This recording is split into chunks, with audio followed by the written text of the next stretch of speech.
오늘은 예수님을 기다리던 사람이라는 제목으로 하나님의 말씀을 선포하겠습니다. 불과 5년 전, 또 10년 전만 하더라도 성탄절이 다가오면 거리에는요, 캐롤송이나 또 성탄 트리들로 가득해서 누구라도 성탄절이 오고 있구나라는 것을 느낄 수 있었습니다. 또 사순절이 다가오면 교회들마다 경건한 분위기 속에서 금식과 또 특별 기도회들, 경건한 생활로 세상 사람들은 모르겠지만 교회 다니는 사람들은 지금 사순절이지라는 것을 생각할 수 있었습니다. 그러나 작금의 시대에는요, 성탄절이 다가오고 있어도 성탄절 분위기도 안 나고요, 사순절을 보내고 있음에도 지금이 사순절인 것 같지가 않습니다. 교회의 절기일 뿐 그리스도인들이 왜 사순절을 지켜야 하는지 그 의미를 찾지 못하는 시대가 되고 말았습니다. 그렇다면 이대로 사순절을 또 하나의 지나가는 연례 행사처럼 보내면 되겠습니까?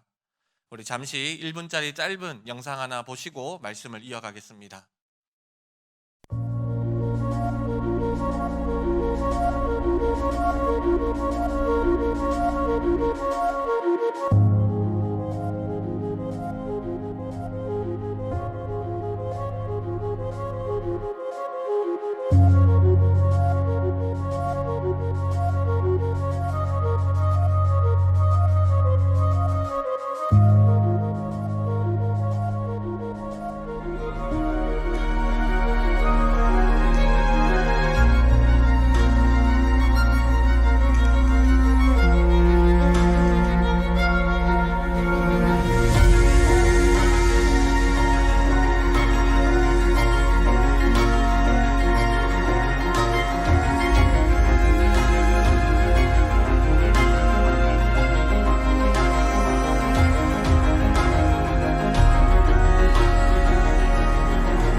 지금은 사순절 두 번째 주일입니다. 사순절은 주일을 뺀 40일의 시간입니다.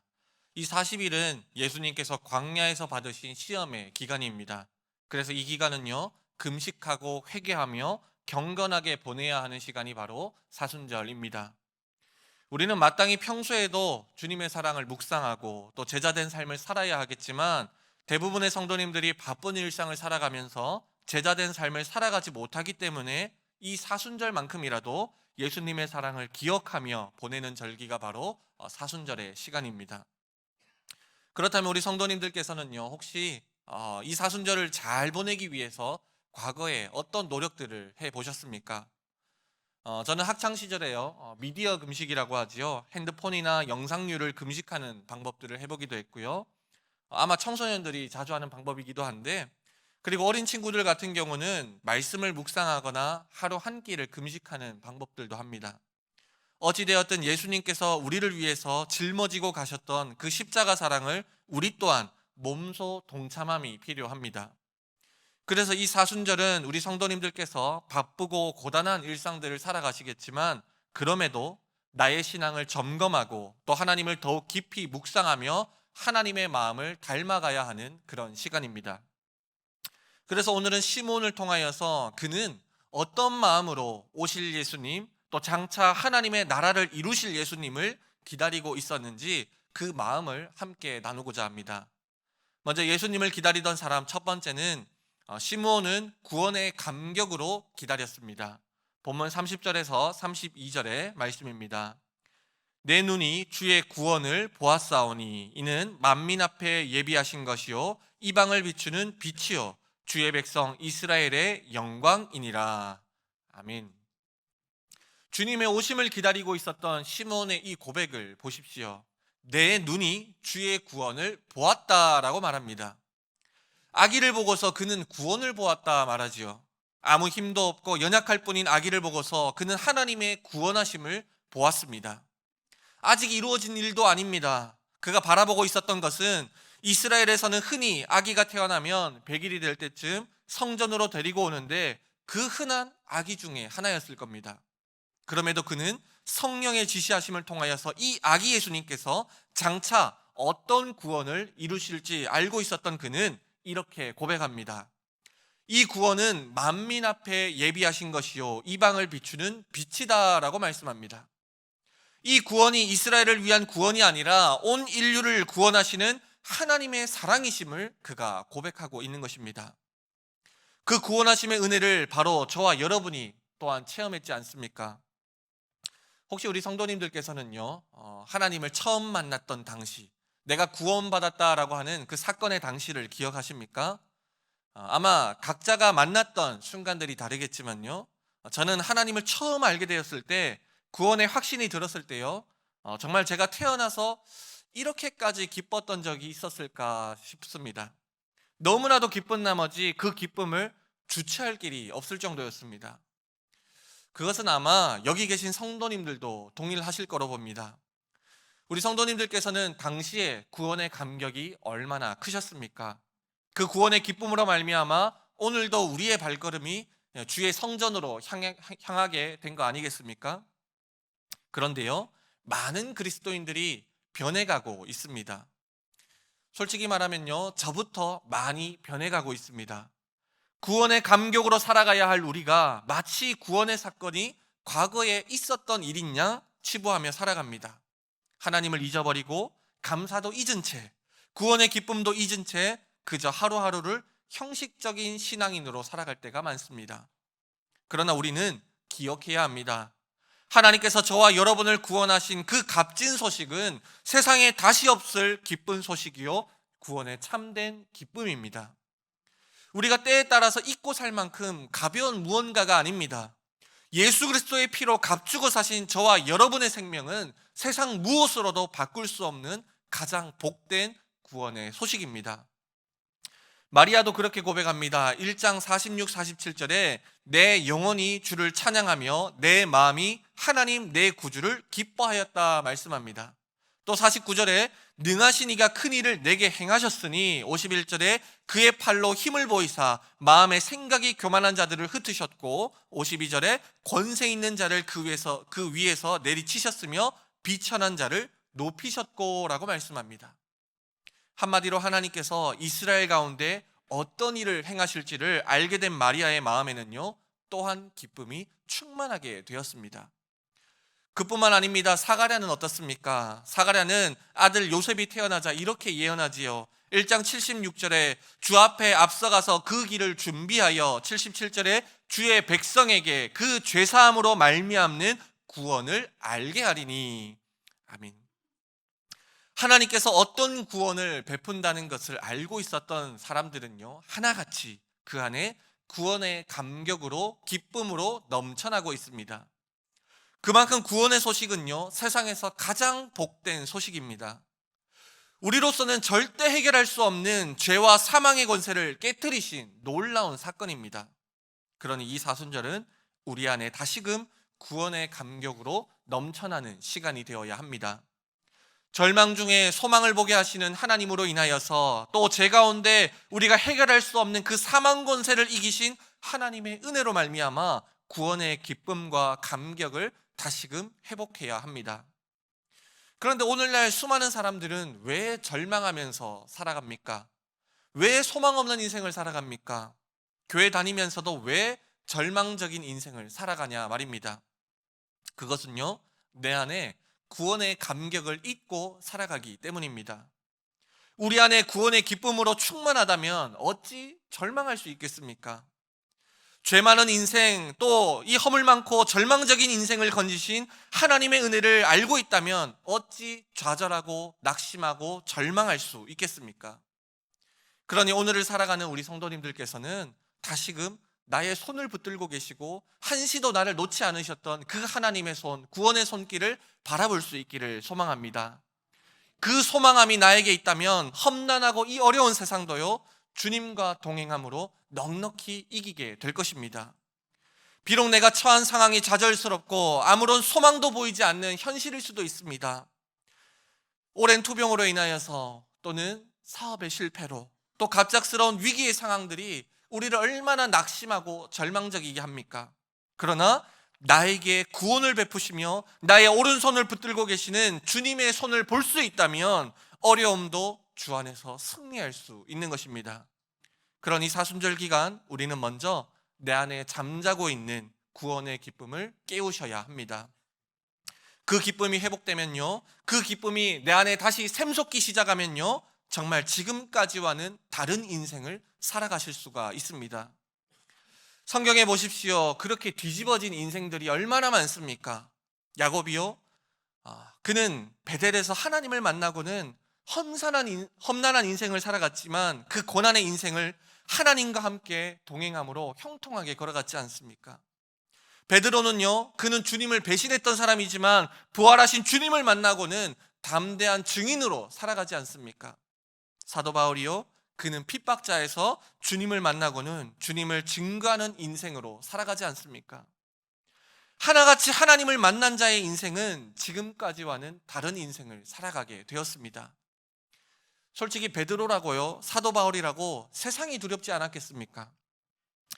모르긴 몰라도요, 그들 앞에는 항상 칼과 창이 놓여 있었고요, 사람들의 핍박어린 시선들이 있었고, 어떻게 이 사람들을 잡아넣을까 하는 사람들의 눈총어린 시선들이 있었습니다.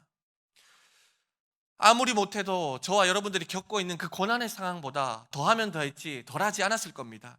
그럼에도요, 담대하게 예수님을 증거할 수 있었던 것은 그 안에 구원의 확신으로, 구원의 기쁨으로 충만하였기 때문입니다.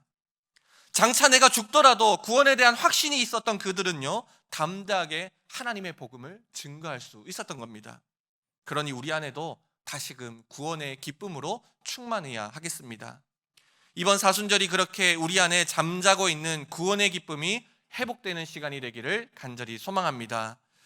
우리 그런 의미로 옆에 있는 분들에게 한번 고백해 보겠습니다. 구원의 기쁨을 회복합시다.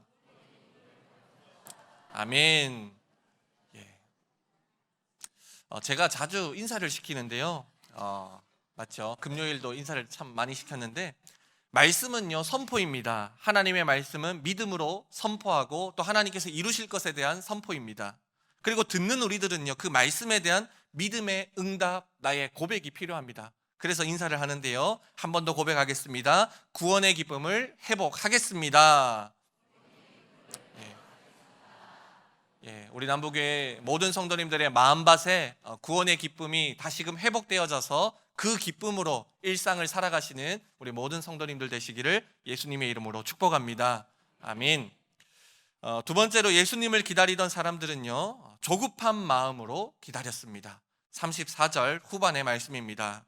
이스라엘 중 많은 사람을 패하거나 흥하게 하며 비방을 받는 표적이 되기 위하여 세움을 받았고. 아멘. 시므온은 예수님께서 장차 어떤 일을 행하실지를 알고 있었습니다. 그래서 그는요, 단순히 구원과 속량에 대해서만 초점을 맞춘 것이 아니라 예수님께서 오심으로 말미암아 지금 우리에게 요구하고 있는 것은 임박한 종말론적 믿음이다라는 것을 알고 있었습니다. 그래서 이스라엘 중 많은 사람을 패하거나 흥하게 하는데 그 이유로 비방을 받는 표적이 되기 위하여 세움을 받았다 말씀하지 않습니까? 그러니까 세상에서 비방하는 표적, 사람들이 비방거리로 삼는 예수님이라는 표적이 우리가 고백해야 되는 주님이십니다. 왜입니까? 하나님의 아들께서 왜 비방거리가 되셨습니까? 바로 저와 여러분을 대신하여 비방의 표적이 되셨기 때문입니다. 본래라면요, 저와 여러분들이 당해야 할 조롱과 핍박을 우리 주님께서 대신 당하셨기 때문입니다. 그러나 세상에서 비방받는 그 이름 예수 그리스도로 말미암아 우리가 구원을 받았지만 우리는 그 이름을 부르며 살지 않고 있습니다. 그 이름 예수 그리스도로 말미암아 우리가 사망에서 건져져 생명을 얻었다는 사실을 잊고 살 때가 참 많습니다. 그런데 사람들은요, 그 구원의 이름을 부름에 있어서도 어떤 조급함도 보이지 않을 때가 참 많습니다. 내 형제에게, 내 이웃에게 그 이름 예수 그리스도를 증거함에 있어서 어떤 조급함이 없습니다. 우리에게 시간이 참 많다라고 생각을 하는데요, 시간이 많으십니까? 네. 시간은요, 우리의 편이 아닙니다. 나에게 내일이 있을 것 같고 나에게 한 10년 후가 있을 것 같은데 아무도 장담할 수 없습니다. 시간은 우리의 편이 아니고 우리의 가족의 편도 아닙니다. 우리는 마지막이 언제일지 모르게 살아가는 마지막 때를 살아가는 성도들입니다. 시므온도, 세례 요한도, 또 구약의 수많은 선지자들도요, 말씀을 선포함에 있어서 내일이 있을 것처럼 선포한 선지자는 아무도 없습니다. 예수님을 부름에 있어서 정말 절박하게 찾고 구하며 나아갔지요. 한 예로요, 제가 군에 있을 당시의 이야기인데요, 그 당시에 큰 태풍으로 인해서 크게 홍수가 났던 적이 있습니다. 그런 상황에 우리 군대에 이제 전설로 내려오는 한 이야기가 등장하게 되는데요, 당시에 제가 있었던 곳이 경기도 양평의 24단이었습니다. 그때 사단장님이 차를 타고 가다가 강 쪽에서 얼핏 사람 목소리를 잠깐 들은 겁니다. 그리고 강을 보니까요, 웬 할머니가 급류에 휩쓸려서 떠내려가고 있지 뭡니까? 그래서 이 사단장님은 그 즉시로 차에서 내려서 급류로 뛰어들어서 그 할머니를 구해내게 되었습니다. 그런데 만약에 그 절박한 목소리를 못 들었다면 어찌 되었겠습니까? 당연히 그 할머니는 돌아가셨겠지요. 그런데 우리가 그러고 있다는 겁니다. 사람이 물에 빠졌는데 우리 마음이 전혀 조급하지가 않습니다. 하나님을 찾음에 있어서 조급하지가 않습니다. 우리의 신앙은 점점점 정말 곤두박질 치고 있는데, 세상은 점점 더 험난해져만 가고 있는데, 하나님을 찾는 간절함은요, 날로 날로 바닥으로 향해 가고 있습니다. 우리에게 마치 내일이 있는 것처럼 말이지요. 세례 요한도 이렇게 말합니다. 회개하라, 천국이 가까이 왔다라고 말입니다. 가까이 왔다라고 말합니다. 천국이 가까이 왔는데 너희 회개할래? 말래? 이렇게 말하지 않지 않습니까? 천국에 가까이 왔으니까 조급하게, 심각하게, 바삐 우리가 움직여야 합니다. 바삐 하나님 앞에 나아가야 합니다. 또 요한은요, 도끼가 나무 뿌리에 놓였다 말하기도 하고요, 또 손에 키를 들고 자기의 타작마당을 정하게 하사라고 말하기도 합니다. 즉 임박한 종말을 말씀하고 있습니다. 어느 때고 태평하게 기다려도 된다, 내일이 있다 말하지 않습니다. 선지자들 그 누구도 태평하게 말하는 자가 없습니다. 전부 다 하나님의 구원을 말씀함에 있어서요, 태평하게 말하는 선지자가 그 어디에도 없습니다. 모두 다 심각하고 모두 다 조급합니다. 왜입니까? 심판을 기다리는 사람이 어찌 태평할 수가 있겠습니까? 타작기가 저와 여러분을 오늘 밤에 치실지, 도끼가 오늘 밤에 우리를 찍을지 알 수가 없는데 어찌 태평할 수가 있겠습니까? 모르기 때문에 매일의 삶을 마지막처럼 살아가야 하는 것입니다. 저와 여러분은요, 마지막을 살아가는 성도들입니다. 마지막을 준비하는 슬기로운 다섯 처녀와 같이 되어야 합니다. 그래야지만 이 험난한 세상을 믿음으로 이겨낼 수가 있습니다. 우리 남부교회 모든 성도님들이 마지막을 조급하게 준비하는 믿음의 성도들이 다 되시기를 예수님의 이름으로 축복합니다. 아멘. 셋째로 회개함으로 기다려야 한다고 말씀합니다. 35절의 말씀입니다. 또 칼이 내 마음을 찌르듯 하리니 이는 여러 사람의 마음의 생각을 드러내려 함이니라 하더라. 아멘. 여기서 말하는 칼은요, 원어적인 의미로는 칼에도 참 다양한 종류들이 있지 않습니까? 그런데 당시에 로마가 전쟁에 나가서 싸우는 용도의 그런 칼을 말하고 있습니다. 칼도 여러 종류가 있겠지만 요리하는 칼 또는 나무를 베는 칼, 그런 칼이 아니고 정말 죽임을 위한, 싸움을 위한 그런 칼을 말하고 있습니다. 그런데 그런 칼이 우리 마음을 찌르거나 베면 어찌 되겠습니까? 어찌 될 것 같습니까? 아주 아프겠지요. 네, 많이 아플 겁니다. 그리고 아픈 게 정상입니다. 그러면 아프면 어찌해야 합니까? 먼저 이게 잘못됐구나 인식부터 해야 됩니다. 그리고 어디가 찔렸는지 봐야겠지요. 그래야 치료를 하든지 병원을 달려가든지 아니면 지혈을 하든지 할 거 아닙니까? 그런데 오늘날 우리들은 어떻습니까? 죄에 대해서 아주 둔감합니다. 죄를 지으면서도 아프지가 않습니다. 사순절을 보내는 우리의 마음이 아주 평온하기 그지없습니다. 말씀에 대한 찔림으로 날마다 정결하게 되어야 할 우리가 그 어떤 찔림도 없이 살아가고 있습니다. 죄 앞에서 아파야 정상입니다. 말씀으로 찔려서 피가 나야 정상입니다. 그래야 치료하지요. 죄와 싸우는 그 전쟁 때문에 내 몸이 발작을 해야 합니다. 치료하는 과정이 너무나도 고통스러워서 기나긴 믿음의 싸움을 열심히 싸워야 하는 것입니다. 그런데 오늘날 그리스도인들은 어떤 싸움도 싸우지 않고 살아갑니다. 내 안에 역사하고 있는 죄와 싸우는 것을 포기해버린 것이지요. 그런데 우리 주님은 뭐라 말씀하시나요? 칼이 내 마음을 찌르듯 하리니 이는 여러 사람의 마음의 생각을 드러내려 함이니라. 마음의 생각을 드러내려 한다고 말씀합니다. 그러니까 우리의 죄악된 생각이 드러나야 한다고 말씀하십니다. 저와 여러분 안에 숨어있는 죄악된 것들이 말씀의 검에 찔려서 드러나야 합니다. 죄가 드러나서 그것을 도려내기 위해서 아파야 정상입니다. 몸에 암이 있는 것을 발견했으면 그것을 도려내든지 약을 쓰든지 어떤 방법이든 강구해야 하지 않겠습니까? 그런데 많은 그리스도인들이 그냥 살아간다고요. 어떤 경각심도 어떤 자극도 어떤 아픔도 느끼지 않고 그냥 살아갑니다. 이것이 현대 그리스도인들이 살아가고 있는 그런 위기입니다. 사순절을 보내고 있는 저와 여러분들은 달라져야 합니다. 죄의 경각심을 다시금 가져야 하고요. 말씀에 찔려서 피가 나고 우리의 죄악된 생각들이 드러나서 대수술을 감행해야 합니다. 그리고 그 빈자리는요, 하나님의 거룩한 은혜들로 채워야 합니다. 그 죄를 도려내기 위해서 피나는 회개의 기도를 올려드려야 합니다. 그것이 오늘날 우리에게 요구되는 믿음의 자세입니다. 그러나 사순절을 보내고 있는 우리들의 모습이요, 예전과 같지가 않습니다. 다른 사람 찾을 필요가 없이요, 제가 그랬습니다. 목사인 제가 그랬는데요, 저는요, 말씀을 준비하는 내내 찔림이 얼마나 크던지요. 목사이면 뭐합니까? 사순절요, 솔직히 저부터 잘 못 지켰습니다. 하나님 앞에 얼마나 회개가 되던지요. 그러면서 이 설교를 준비하다가 하나님 이 설교 못 하겠는데요 하면서 이 설교를 지울까 말까 고민하다가 이 경각심이라도 나누어야겠다라는 마음으로 준비하게 되었습니다. 하나님 앞에 큰 죄인이 바로 저이고 우리 성도님들이지 않습니까? 그렇기 때문에요, 우리는요, 그 경각심으로 살아가야 합니다.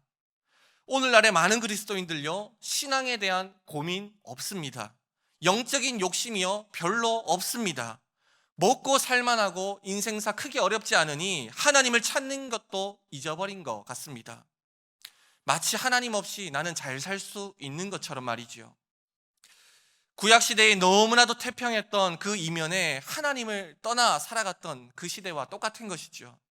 그런 이때에 우리 남부교회는 하나님께로 우리의 마음을, 우리의 중심을 돌이켜야 합니다. 내 형편이 어떻든지 간에, 내가 처한 문제가 어떻든지 간에, 또 내 영적인 상태가 어떻든지 간에 하나님께로 우리의 마음을, 중심을 돌이켜야 합니다. 우리의 삶의 자리를 주님 앞에 돌이켜야 합니다. 임박한 종말론적 삶으로 다시금 돌아가야 하지요. 세상 사람들이 하나님을 외면한다고 해서 그 길을 나도 따라가는 것이 아니라, 세상에 아무도 하나님을 예배하지 않는다고 할지라도 마지막까지 믿음으로 예배하는 성도들이 되어야 합니다. 마지막까지 하나님의 말씀 안에 믿음의 거룩한 싸움을 싸우는 자들이 되어야 합니다. 그러할 때에 사순절을 그 누구보다 뜻깊게 보낼 수가 있습니다. 우리 남북의 모든 성도님들께서 그렇게 사순절을 주님 안에서 구원의 감격으로, 임박한 종말론적 신앙으로, 그리고 회개함으로 보내는 우리 모든 성도님들 되시기를 예수님의 이름으로 소망합니다. 기도하겠습니다. 죄와 사망의 권세를 깨뜨리신 예수님, 우리에게 구원의 소망을 주심에 감사합니다. 세상에서 우리를 대신하여 비방받는 표적이 되시고 우리를 구원의 문으로 초청해 주신 은혜에 감사합니다. 또한 독생자 예수님을 아낌없이 주신 하나님의 크신 사랑에도 감사합니다. 그 사랑을 의지하여 날마다 믿음의 선한 싸움을 싸워가도록 인도하여 주옵소서. 성령 하나님, 사순절을 더 뜻깊게 경건하게 보낼 수 있도록 우리의 연약한 심령을 돌봐주시고 우리의 죄악된 모든 것들이 드러나게 하시어 주님 앞에 회개함의 은혜를 더하여 주옵소서. 이 모든 간구를 다시 오실 예수님의 이름으로 기도드립니다. 아멘.